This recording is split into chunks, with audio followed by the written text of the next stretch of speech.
Right everyone, it is Finn here and welcome back to another World Cup video. And in today's video we're going to be talking about what I believe is the best possible starting 11 for England heading into the World Cup. If you want some, I'll give it you. I know, totally original idea. No one has ever done it before. But jokes aside, yes, I know a lot of people have covered what they believe the best England 11 is for this tournament. I mean, looking at this England international squad, it is filled with some absolute superstars. They've reached the recent Euro finals, they've reached the semi-final of a World Cup. But the big question is, how far can Gareth Southgate take this England team? He has to go, blood. He has to go, blood. Once again, that's kind of what we're going to be talking about in today's video. I just feel like as myself, as someone who's not from the UK, not from England, I mean, I'm not even from Europe, it might be nice for me to give my unbiased opinion on the matter. Of course, it won't be a one-size-fits-all situation. So if you guys do have any disagreements with me in terms of any of the positions I lay out, do let me know in the comment section down below, along with subscribing. We are on the road to 10,000 subscribers, and I would really appreciate it. But of course, jumping into what I believe is the best starting 11 for England heading into this World Cup. In terms of a formation, I mean, England has been criticised heavily over the last few years for being way too negative in terms of their style of play. There is no passion, there is no vision, there is no aggression.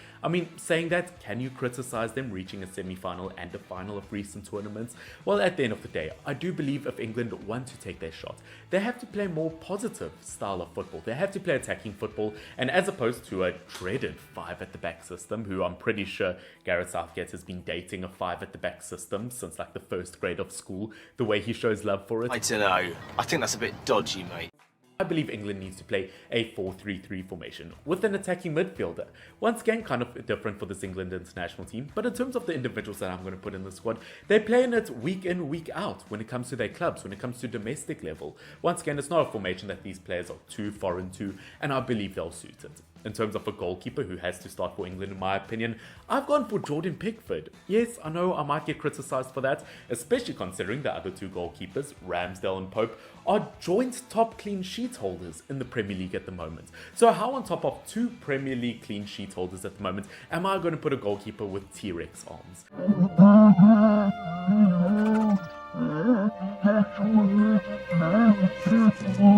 Well, look, at the end of the day, I think Jordan Pickford gets way more disrespect than he actually deserves. I mean, yes, he's gotten less clean sheets with Everton this season, only 3 at the moment, not great. I still think he's putting out solid performances, it's just a very poor Everton team. And on top of that, he won the Golden Glove at the 2020 Euros. At the end of the day, no matter how good the other 2 goalkeepers are, unless I'm mistaken, I can't remember Pickford ever putting forward a wrong foot for the England international team, or a wrong glove. Even in fact, he's been super reliable for England and needs to start, in my opinion. In terms of a back 4, I believe England needs to use heading into this World Cup. Once again, kind of going to be weird if England does use a back 4, but I believe it is the correct decision, and I think Luke Shaw needs to start as a left back, Kieran Trippier as a right back. In terms of the 2 centre backs, this is where I might get a few eyebrows raised. I've gone for John Stones and Ben White. How dare you!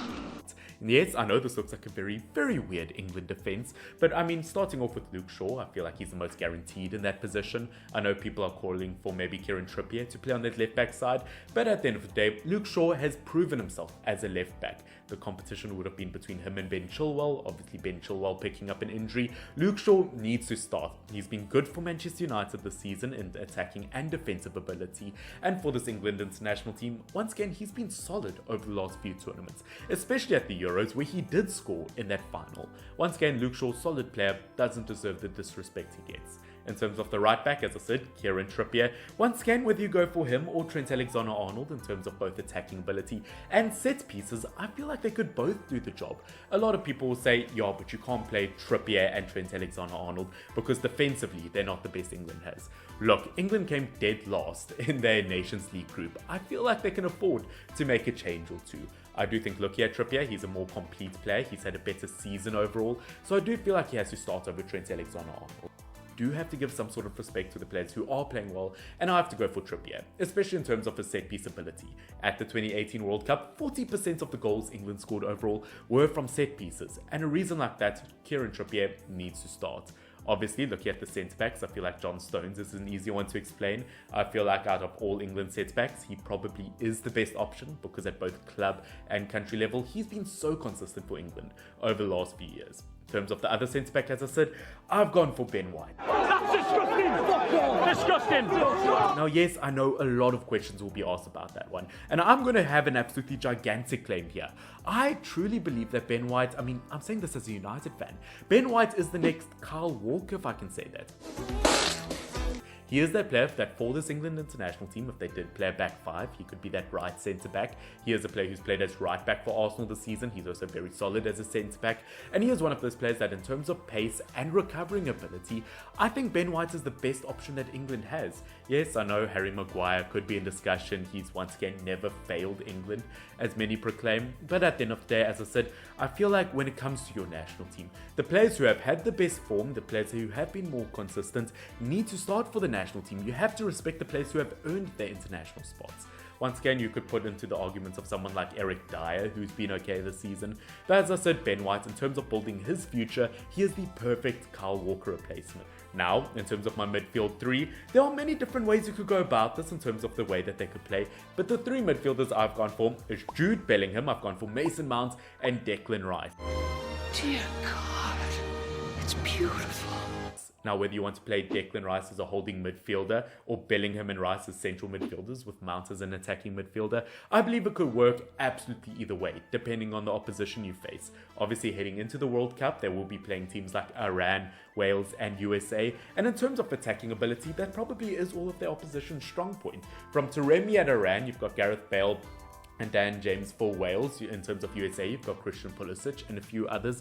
In terms of attacking ability, and especially in terms of pace, you kind of need that holding midfielder like Declan Rice, who can almost fit back and almost turn England's defence into a back five, if that makes sense. Once again, he can go out and help the defence and start a quick counter-attack. We've seen Declan Rice on many different occasions for this West Ham United team, kind of making forward runs in positive directions. We never had a holding midfielder like that for the England international team. Or I don't know what I mean by I'm not English, but you know what I mean. Declan Rice on his day is one of the best holding midfielders in modern football. He's kind of more of a central midfielder nowadays. He's really good at both attacking and defensive play.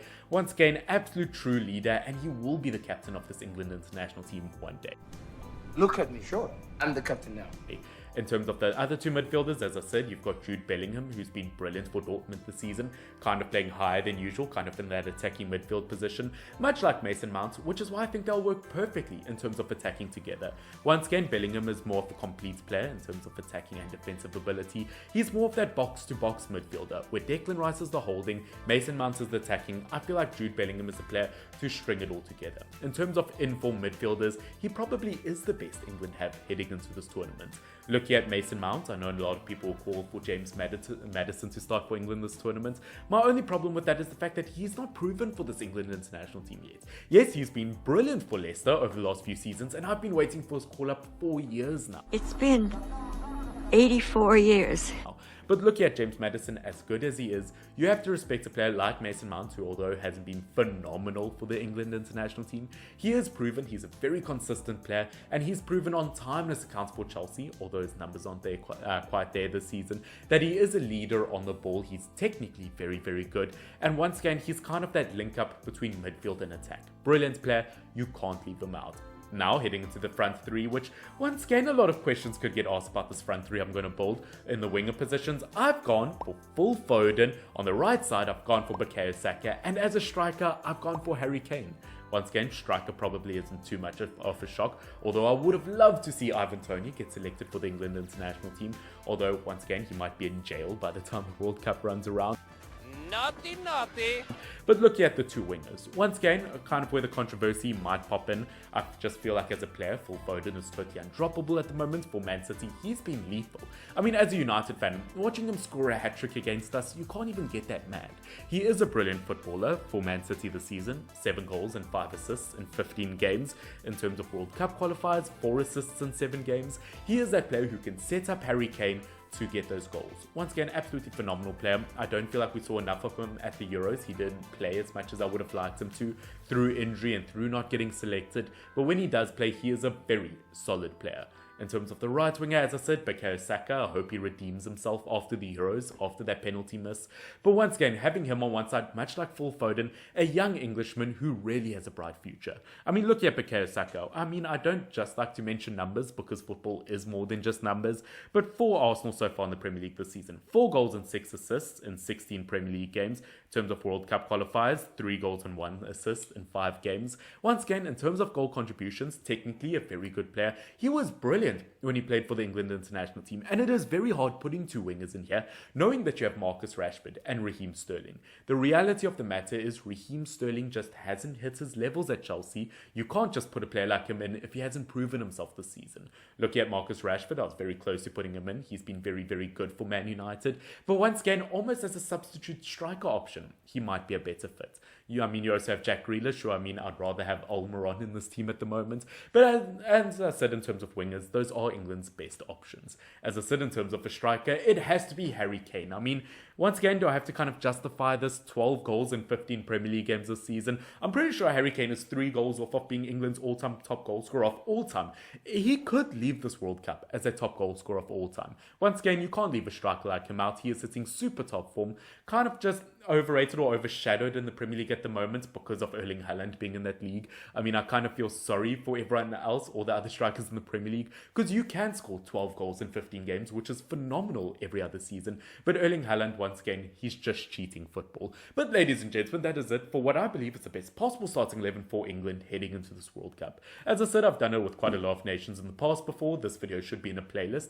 Make sure to check the other videos I made talking about those teams and what their best 11 is. As I said, let me know what you think about this England team. I know there are a lot of players who could fit into the squad, from whether it be James Maddison, maybe you could make an argument for Harry Maguire. Once again, maybe Marcus Rashford. There are so many top quality players in this England team, and they should really capitalize on this tournament. As I said, with Wales, USA and Iran, although they all have an argument to play for, although they could all have special abilities, England should still win this group. Whether it's coming home or not, I'll let you guys discuss that down below. Guys, don't forget to like and subscribe. It does help the channel out. But until next time, this has been Finn, FYNN. Cheers.